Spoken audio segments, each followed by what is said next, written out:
Baby চলো না পুরুলিয়া থেকে ঘুরে আসি। পুরুলিয়া? হ্যাঁ। তোমার কাছে কত টাকা আছে? 1 লাখ।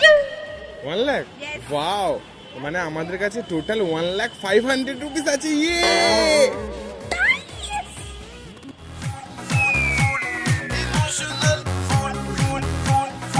এটা তোমার কে মিসিউ লিখেছে? ওই দেখি দেখি দেখি। এই তো। ও এইটা, এটা আমার জ্যাঠা কাকার মাস্টার পিসির জ্যাঠার কাকার মেয়ের ছেলের মেয়ে, বুঝতে পারলে? ও অ্যাকচুয়ালি অনেকদিন দেখা হয়নি তো, আমার সাথে একসাথে পড়তো ছোটবেলা, সেই জন্য লিখেছে আর কি, আর কিছু না। আর কিছু নেই তো? না না না। আমি তোমাকে এমনিও খুব বিশ্বাস করি, ঠিক আছে? চলো চলো চলো। বেবি তুমি তো আমার ইনস্টাগ্রাম, ফেসবুক, ফোনের সব পাসওয়ার্ড জানো। তোমার পাসওয়ার্ডটা আমাকে দেবে না? আমার পাসওয়ার্ডটা দেওয়া যাবে না। আমার পাসওয়ার্ডটা দিলে কি বলতো, আমি তো হচ্ছে একটা সিক্রেট এজেন্ট, বুঝতে পারলে, এই দেশের।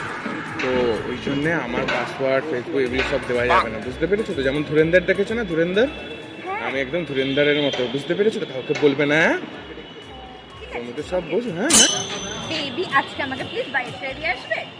কিন্তু আমি চাইছি যে তুমি একটু শান্তিতে বাড়ি যাও, তাই জন্য র্যাপিডো করে তুমি চলে। র্যাপিডো তো দুজনে হবে না। অ্যাকচুয়ালি অনেক রাত হয়ে গেছে বলে ভাবলাম আমি উবের করে একসাথে বাড়ি যাবো। আমি তো অলওয়েজ তোমার সাথে আছি, সেই জন্য তো আমি তোমাকে র্যাপিডো করে নিতে বলছি। র্যাপিডো করলে তুমি আরামসে বসে বসে চলে আসবে, আর আমি তো চাই আমার গার্লফ্রেন্ড যেন সাবধানে বাড়ি যায়, তাই না?